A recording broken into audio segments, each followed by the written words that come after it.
It's a beautiful day. It's a beautiful day. Hi guys, welcome back to Farm Up. In today's video, we're going to be preparing the brooder. So there's a lot of work to do, but please stick around.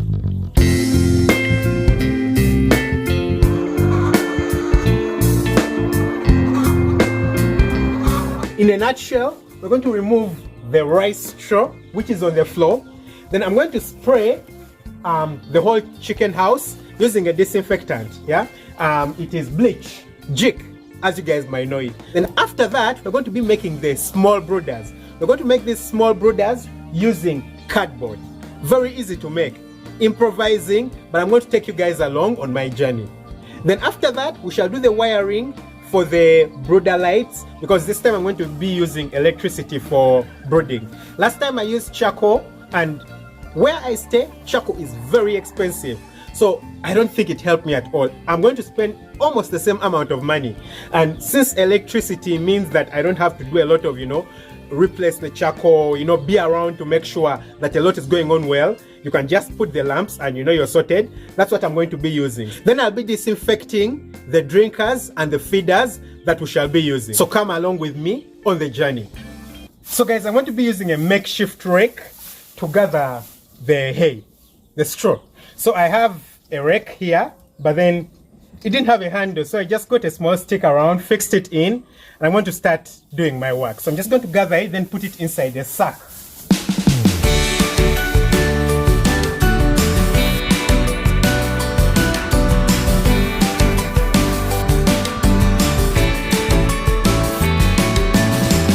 So guys, we are done with picking up the rice straw, as you can see. So I'll put it over there in the corner. So the next step is going to be disinfecting the place. So guys, as you can see, this is the pump I'm going to be using. This is around 16 liters. And then I'm going to be using jig, sodium hypochlorite, bleach. So I'm going to be diluting it. This is 3.85% jig. So I'm going to be mixing it in a ratio of 125 mils for 5.5 liters of water. So I'm just going to be using this small soda bottle. It's 350 mils. I already pre-calculated how much I'm supposed to use. So I'll just pour it in here. And pour it here.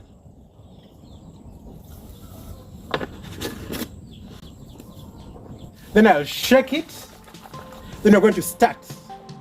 So guys, as you can see, the pump is ready. Very clear, right? So we're going to start our disinfection.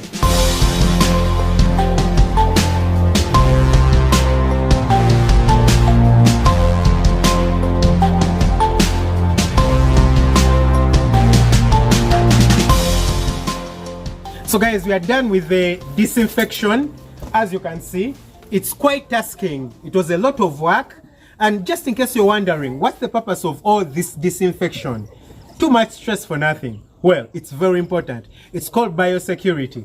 This place, as you guys had seen earlier in my previous videos, chickens would come up here and they would be moving all around. Those chickens could have infections which the new babies that are going to come in are not resistant to. They haven't been exposed to any infection. They're not vaccinated against most of them. The vaccination will come all along the way. So it's important that by the time they come in, this place is as clean and sterile as possible. So that's why I've been doing the disinfection. I've been spraying even into the sawdust, flipping it all around.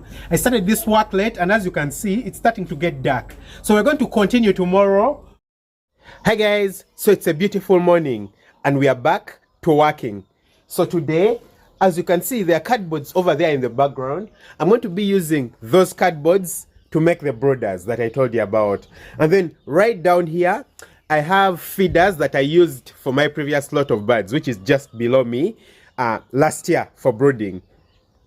So that's what I'm going to be using at the moment. So I'm going to get them out, take them out, clean them, wash them with detergent and soap, and then after that I let them dry and then disinfect them with sodium hypochlorite stroke bleach. So let's get moving.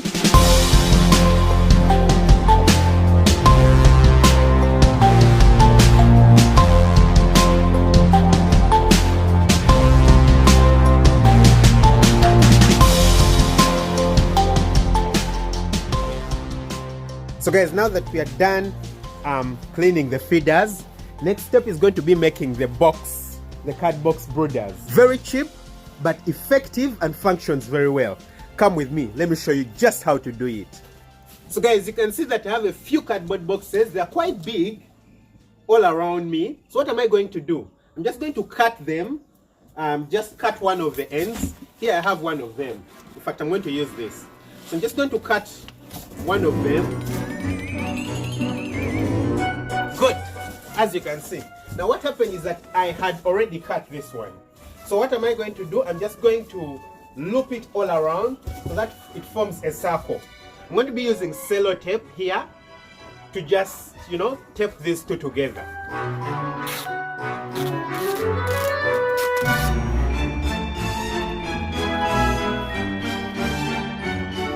So guys, next up we're going to be doing the wiring, the electric wiring. I've got a few guys coming over from the electricity department and they're going to help me set up the wiring.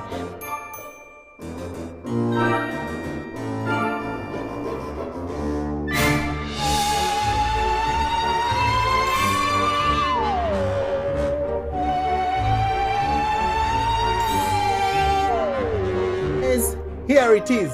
Finally, the brooder has been set up. Complete and well done. And it's been a lot of weeks of doing this work, the preparations and everything. And finally, here we are. The birds are going to be coming in about a week's time. And the brooder is set up. It's ready. I actually did this alone. You can imagine. Well, besides the electricity wiring, the load is 200 watts. Each bulb is 200 watts, so I didn't want to risk with that to set up something and then everything just blows up. But everything else I did alone. Medical doctor, setting up a brooder. If I could, then you too can. So let me show you guys around. So you guys can see, first of all, now the light might not help, but at the very end, those ends at the window, I have Macintosh, like this, which is on this side here. That will be able to shield the wind and things like that from coming in. Then I have these boxes, yeah? I've set up 6 of them inside the chicken house. Some people choose to use plywood, but I had boxes for free.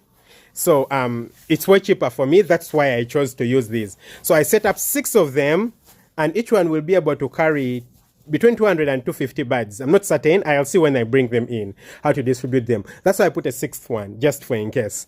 But this 6th one is very small compared to the rest, as you guys can notice, which is the one just next to me here. And that's because it will act as a sick bay. You guys know what sick bays are, right? So if a bird gets or falls sick, we bring it into the sick bay, or, you know, the weak ones. It's what happens in every population. They are weak people. So clearly in this population, we'll have weak birds and we'll be able to put them in the isolation unit so that they recover and, you know, gain a lot of energy before putting them back together with the others, which might outcompete them. So that's the purpose. Then you can see the wiring. Over here, I have bulbs. The bulbs are actually 200 watts each. So here I have around 1,200 watts running every time. That will be a lot of money spent on electricity. But this time I've chosen to use electricity because last time I used charcoal, and where I stay, charcoal is very expensive. So I imagine if I'm going to spend exactly the same amount of money, I would rather use electric bulbs because then they have less stress, not having to turn the charcoal every time and all that kind of stuff. I wanted to get infrared bulbs, but I failed to get them because, well, they are just not available in where I am. The person who promised to bring me some, they were just too expensive, close to, I don't know, more than $10 for each. That's just too expensive. So I decided to go with these. They're also 200 watts and they provide the heat. Then down on the floor, you can see that there is cardboard again. Like I told you guys earlier on in one of my videos, you have to make sure that the floor or the sawdust is not exposed to the baby chicks. Then down there, I have very tiny pieces of feeders that I actually made myself. Yeah, these are feeders made from cardboard. I decided to save and not use, you know, plastic feeders because, well, they work exactly the same way. So I made them myself. You can see them. Each of the brooding compartments has 4 of them. And of course, with time, we'll be able to upgrade to the bigger feeders. But at the beginning, you need such simple feeders so that the birds can very easily access the feeds. So guys, yeah, that's it. there's just one thing left. Yeah, that's one more round of spraying. Yeah, so I'm going to be spraying, like I told you guys, using jig, and jig is what, corrosive. So because of that, I need to spray at least a week before the birds come in. That's to enable the jig to escape. Yeah, so I'm going to be spraying for the 3rd time. Very important, because I'm not ready to suffer any losses due to diseases. And you guys, as you notice, there are no drinkers in here. I have the drinkers locked up somewhere, but they are ready, they are clean, and they are safe, disinfected. So I'm just going to get spraying the place and yeah, get done. So guys, thanks for watching my video. Don't forget to subscribe, click that like button, watch more videos over here, and click on the subscribe button right here. Lots of love. Catch you guys next week when I'm showing you what's happening on the farm.